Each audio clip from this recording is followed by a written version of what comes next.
Bisnis saya kompetisinya sangat ketat. Bagaimana saya tahu kalau inovasi saya bisa disruptif dan memberi nilai tinggi di mata pelanggan, sehingga bisa mengalahkan pesaing saya?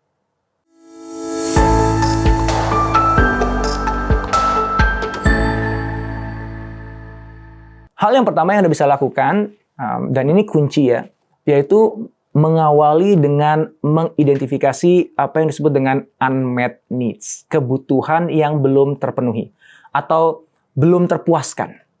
Ya, jadi kembali Anda lihat kelompok masyarakat atau kelompok customer yang Anda ingin sasar, dan Anda gali itu di sana. Ya, misalnya Anda ingin jual produk apa atau memberikan layanan apa. Nah, dalam produk atau layanan itu kan pasti nih customer yang Anda ingin sasar itu kan sudah menggunakan produk yang ada di pasaran, ya nggak? Nah, cari coba apa kebutuhan yang mereka miliki yang itu ternyata belum bisa terpenuhi atau terpuaskan oleh produk-produk atau layanan yang sudah ada di pasar. Ya, mereka akhirnya pakai produk itu bukan berarti semua masalahnya selesai, tapi ya karena yang ada cuma itu. Mereka pakai layanan itu dan mau bayar bukan karena itu layanan yang paling sempurna, tapi yang ada yang bisa diakses ya cuman itu. Artinya sebenarnya customer tuh nggak benar-benar happy, belum benar-benar terpuaskan kebutuhannya. Gitu. Masih ada masalah yang tersisa nih, yang masih ganggu nih. Gitu. Nah, itu yang disebut dengan unmet needs. Nah, kalau Anda bisa menemukan di customer Anda terkait dengan kategori produk atau layanan yang Anda tawarkan, ada unmet needs-nya, dan di saat yang sama, unmatched itu Anda yakini Anda bisa bantu selesaikan dengan jauh lebih baik karena Anda punya kemampuannya, Anda punya expertise-nya, maka Anda baru aja menemukan harta karun tuh yang siap untuk digali. Ya, dan diwujudkan akhirnya menjadi profit nantinya. Oke, itu yang pertama.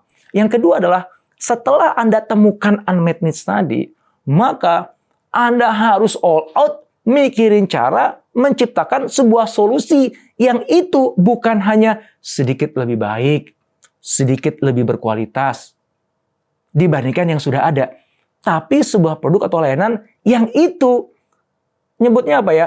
Unexpectedly wow. Jadi orang tuh yakin gini ini ada produk begini ya gitu. Lu bisa nih kasih layanan gue begini nih gitu. Jadi itu wow banget dan itu unexpected. Gue nggak pernah mikirin ini sebelumnya, nggak pernah ngebayangin bahwa akan ada orang yang ngasih pelayanan itu. Itu sama kayak waktu pas saya mengalami ya my first experience in using Uber. Jadi sekarang kita kenal dengan GoCar atau Grab gitu ya. Dulu kan sebelum mereka adanya Uber ya. Dan Uber dulunya hanya ada di Amerika. Dan waktu itu saya pergi ke San Francisco, di situ tempat kelahirannya Uber. Dan saya pengen nyoba deh layanannya mereka. Karena di sana saya biasa naik taksi atau saya naik bis gitu ya. Nah, coba pakai Uber deh, download aplikasinya. Kemudian saya langsung klik satu tombol, saya ingin pergi ke sini. Ya. Dan unexpectedly, secara saya tidak duga, itu mobil dalam waktu 3 menit udah ada langsung di depan saya.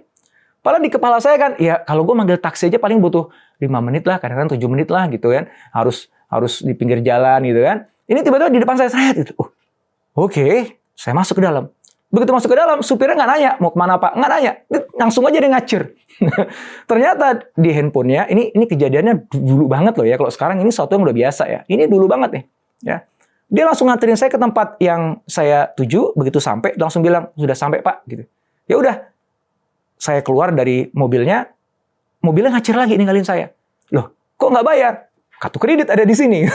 Jadi itu kan, wow, itu unexpected banget. Gue kan ngebayanginnya, ya gue harus nunggu agak lama, ya harus ngomong ke supirnya mau kemana, ya habis itu nanti gue harus nyiapin kartu kredit kah, atau ada uang yang harus saya bayarkan ke dia kan. Itu ekspektasinya saya kan. Ternyata itu nggak sama sekali gitu. Itu namanya unexpectedly wow.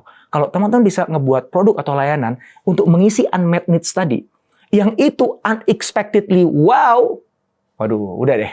Ngunci begitu gue pulang ke Jakarta waktu itu gue bilang sama teman-teman di kantor, udahlah itu semua voucher taksi itu balikin lagi aja. Mulai sekarang kita download Uber waktu itu, ya.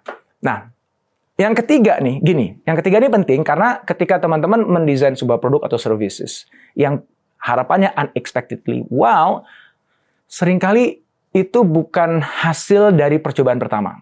Ya, jadi yang Uber pun itu uji cobanya berkali-kali sampai kemudian jadi yang aku ceritakan tadi. Ya, maka it's very important, penting sekali bagi teman-teman punya mindset test and iterate. Jadi begitu teman-teman udah jadi produknya atau layanannya, jangan langsung berpikir bahwa itu yang terbaik. Justru malah berpikir bahwa ini masih jauh dari unexpectedly wow. Tapi nggak apa-apa. Cara gue untuk bisa tahu mana yang nggak bagus, mana yang harus gue perbaikin adalah dengan meluncing ini ke publik, dengan menunjukkan ini ke customers. Nah, itu namanya dites. Itu idea Anda, solusinya Anda, produk and services-nya Anda. Dan begitu Anda tes, pastikan Anda dapetin feedback dari setiap customer Anda.